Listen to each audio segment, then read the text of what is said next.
ओम शांति। आज है 2 मार्च 2024। सुनते हैं प्यारे बाबा के मीठे प्यारे महावाक्य। बाबा ने कहा, मीठे बच्चे, ये नॉलेज बिल्कुल शांति की है। इसमें शोर शराबा करने की जरूरत नहीं। शांति की नॉलेज है, इसमें कुछ भी बोलना नहीं है। सिर्फ शांति के सागर बाप को याद करते रहो। प्रश्न आज बाबा ने प्रश्न किया, उन्नति का आधार क्या है? बाप की शिक्षाओं को धारण कब कर सकेंगे? तो उन्नति का आधार क्या है? बाप ने बताया, लव, प्यार। एक बाप से सच्चा प्यार चाहिए। नजदीक रहते हुए यदि उन्नति नहीं होती तो जरूर लव की कमी है। लव हो तो बाप को याद करें। याद करने से सब शिक्षाओं को धारण कर सकते हैं। उन्नति के लिए अपना सच्चा चार्ट लिखना है। बाबा से कोई भी बात छिपानी नहीं है। आत्म अभिमानी बनते खुद को सुधारते रहना है। अच्छा, ओम शांति। अब सुनते हैं विस्तार से मुरली को। बच्चे, अपने को आत्मा समझकर बैठो और बाप को याद करो। बाबा पूछते हैं, जब भी कहाँ सभा में भाषण करते हो तो घड़ी घड़ी ये पूछते हो कि तुम अपने को आत्मा समझते हो या देह? अपने को आत्मा समझकर यहाँ बैठो। आत्मा ही पुनर्जन्म में आती है। अपने को आत्मा समझ परम पिता परमात्मा को याद करो। बाप को याद करने से ही तुम्हारे विकर्म विनाश होंगे। इसको योग अग्नि कहा जाता है। निराकार बाप निराकारी बच्चों को कहते हैं, मुझे याद करने से तुम्हारे पाप कट जाएंगे और तुम पावन बन जाएंगे। फिर तुम मुक्ति, जीवन मुक्ति को पाएंगे। सभी को मुक्ति के बाद जीवन मुक्ति में आना है जरूर। तो घड़ी घड़ी यह कहना पड़े कि अपने को आत्मा निश्चय करके बैठो। भाइयों और बहनों, अपने को आत्मा समझ बैठो और बाप को याद करो। यह फरमान बाप ने ही दिया है। यह है याद की यात्रा। बाप कहते हैं, मेरे साथ बुद्धि का योग लगाओ तो तुम्हारे जन्म जन्मांतर के पाप कट जाएंगे। तो पाप काटने के लिए क्या करना है? बाबा को याद करना है। यह घड़ी घड़ी तुम याद कराएंगे, समझाएंगे, तब समझेंगे कि आत्मा अविनाशी है, देह विनाशी है। तो अविनाशी आत्मा ही विनाशी देह धारण कर पार्ट बजाए एक शरीर छोड़ फिर दूसरा लेती है। आत्मा का स्वधर्म तो शांति है। वह अपने स्वधर्म को भी नहीं जानते हैं। अब बाप कहते हैं, मुझे याद करो तो विकर्म विनाश होंगे। मूल बात यह है, पहले पहले तुम बच्चों को यही मेहनत करनी है। बेहद का बाप आत्माओं को कहते हैं, इसमें कोई शास्त्र उठाने की दरकार नहीं। तुम गीता का मिसाल देते हो तो भी कहते हैं, तुम सिर्फ गीता उठाते हो, वेदों का नाम क्यों नहीं लेते हो? बाबा ने कहा, उनसे पूछो वेद किस धर्म का शास्त्र है। जो भी पूछते हैं तो उनसे पूछो। कहते हैं आर्य धर्म का। तो आर्य किसको कहते हैं? हिंदू धर्म तो है नहीं, आदि सनातन तो है ही देवी देवता धर्म। फिर आर्य कौन सा धर्म है? आर्य तो आर्य समाजियों का धर्म होगा। आर्य धर्म तो नाम ही नहीं है। आर्य धर्म किसने स्थापन किया? तुमको वास्तव में गीता को भी नहीं उठाना है। तो पहली बात है, अपने को आत्मा समझ बाप को याद करो तो सतो प्रधान बन जाएंगे। इस समय सब है तमो प्रधान। पहले पहले तो बाप का ही परिचय देना है, महिमा भी बाप की करनी है। यह भी तुम सब कह सकेंगे जब तुम खुद को बाप को याद करते रहेंगे। तो इस बात की बच्चों में क्या है? कमजोरी। बाबा को याद करने में बहुत बड़ी कमजोरी है। बाबा हमेशा कहते हैं कि याद की यात्रा का चार्ट रखो। दिल से हर एक पूछे, हम कहाँ तक बाबा को याद करते हैं। दूसरों को भी समझाने का अवसर देना है। भाइयों और बहनों, अपने को आत्मा समझो, ऐसे और कोई सत्संग में नहीं कहेंगे। वास्तव में सत्संग कोई है नहीं। सत का संग एक ही है, बाकी है कुसंग। यहाँ है बिल्कुल नई बात। वेदों से तो कोई धर्म स्थापन हुआ ही नहीं, तो हम वेदों को क्यों उठाएं? कोई में भी यह नॉलेज है नहीं। खुद ही कहते हैं नेति नेति, अर्थात हम नहीं जानते। तो नास्तिक हुए ना। अब बाप स्वयं कहते हैं आस्तिक बनो, नास्तिक नहीं। अपने को आत्मा समझोगे तो क्या हुआ, बाबा को याद कर सकेंगे। यह बातें गीता में कुछ हैं, वेदों में नहीं। वेद उपनिषद तो ढेर हैं।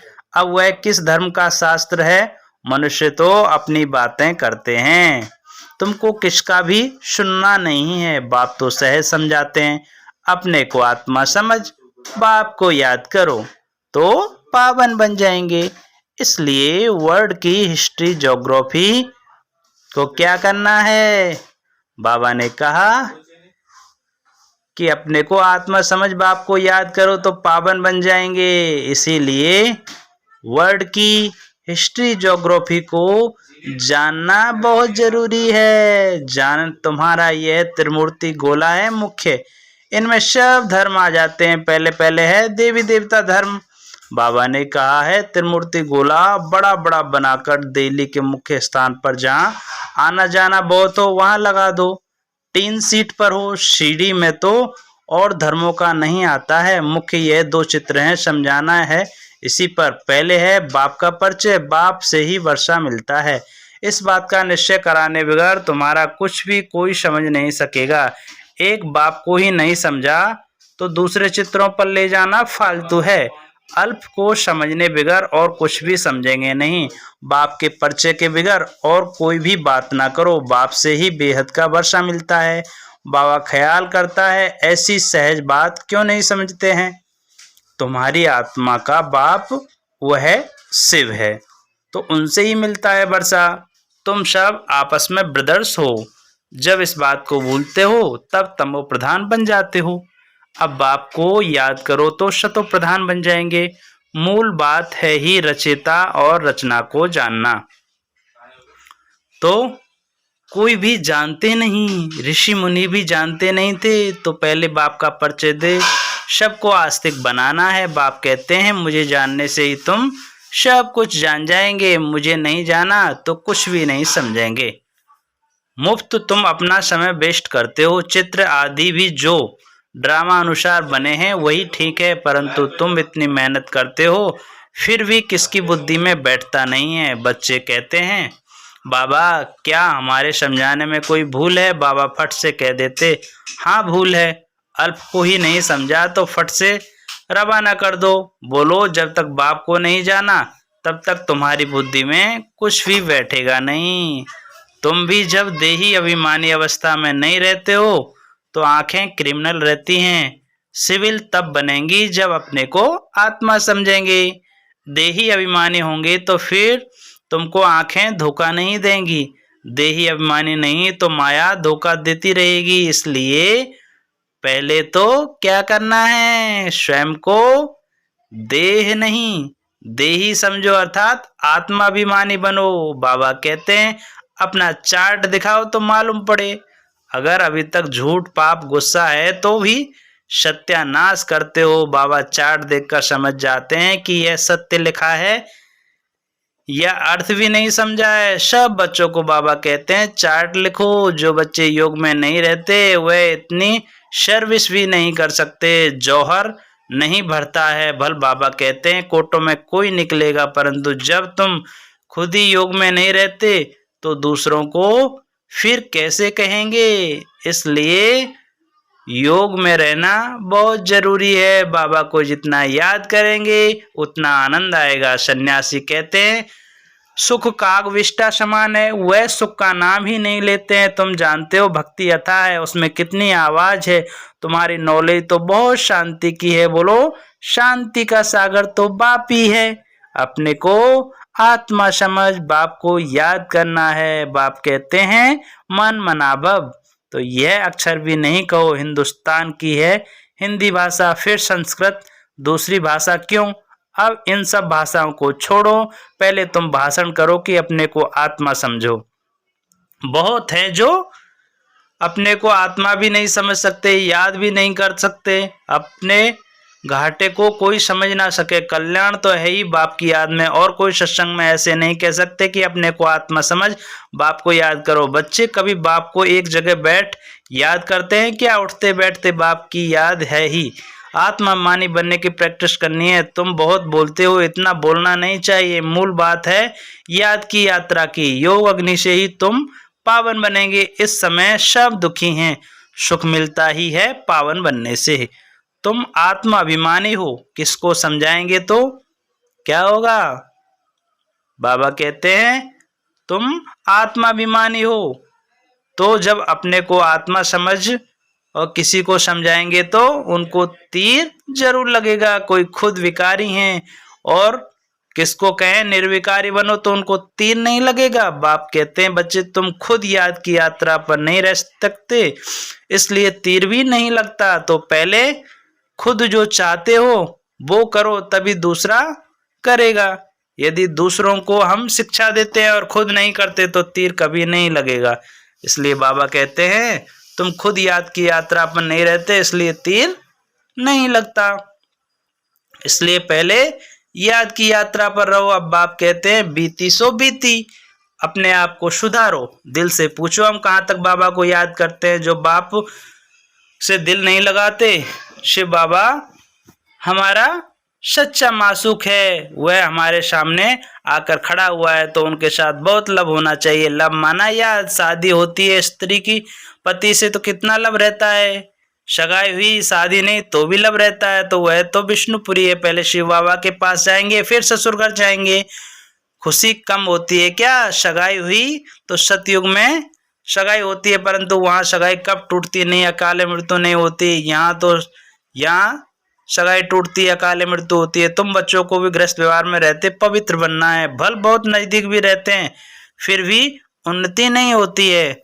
जो उस लब से आते हैं उनकी बहुत उन्नति होती है। याद ही नहीं तो लब ही नहीं रहता। बाबा कहते हैं यदि याद ही नहीं तो लब भी नहीं रहता। तो उनकी शिक्षाओं को धारण करना है। भगवान बाज तुम बच्चे सबको यही पैगाम दो कि काम महाशत्रु है जो आदि मध्य अंत दुख देता है। तुम तो पवित्र सतयुग के मालिक थे, अभी तुम गिरंदर गंदे बन पड़े हो। अब यह अंतिम जन्म फिर से पवित्र बनो। काम चिता पर बैठने का हथियाला कैंसिल करो। तुम बच्चे जब योग में बोलेंगे तब किसकी बुद्धि में बैठेगा? ज्ञान तलवार में योग का जौहर चाहिए। पहली बात है मुख्य एक। बच्चे कहते हैं बाबा हम बहुत मेहनत करते हैं तब मुश्किल कोई निकलता है। बाबा कहते हैं योग में रहकर समझाओ। याद की यात्रा की मेहनत करो। रावण से हारकर विकारी बने हो, अब निर्विकारी बनो। बाप की याद से ही तुम्हारी सब मनोकामनाएं पूर्ण हो जाएंगी। तो जितना हो सके बाबा की याद में रहना है। बाबा स्वर्ग का मालिक बनाते हैं। बाबा डायरेक्शन तो बहुत देते हैं परंतु बच्चे अच्छी तरह कैच नहीं करते हैं और बातों में चले जाते हैं। तो मुख्य तो बाप का पैगाम दो, परंतु खुद ही याद नहीं करेंगे तो दूसरों को कैसे कह सकेंगे? ठगी नहीं चलेगी। दूसरों को कहे विकार में नहीं जाओ, खुल जाए तो जरूर दिल खाएगी। ऐसे भी है ठग। इसलिए बाबा कहते हैं मूल बात है ही अल्प। अल्प को जानने से तुम सब कुछ जान जाएंगे, अल्प को ना जानने से तुम कुछ भी नहीं समझ सकेंगे। इसलिए अल्प को जानना है। अल्प को जानने तो सब कुछ जान जाएंगे। विकार में बिल्कुल नहीं जाना है। यदि विकार में नहीं जाएंगे दूसरे को कहेंगे तो झट से तीर लगेगा।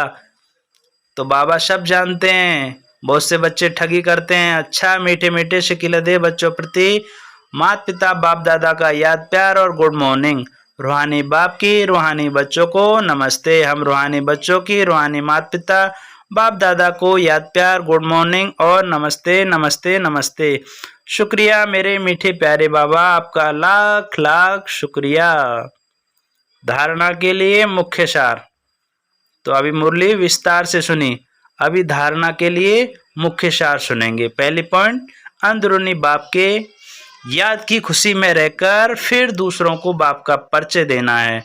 सबको एक बाप की ही महिमा सुनानी है।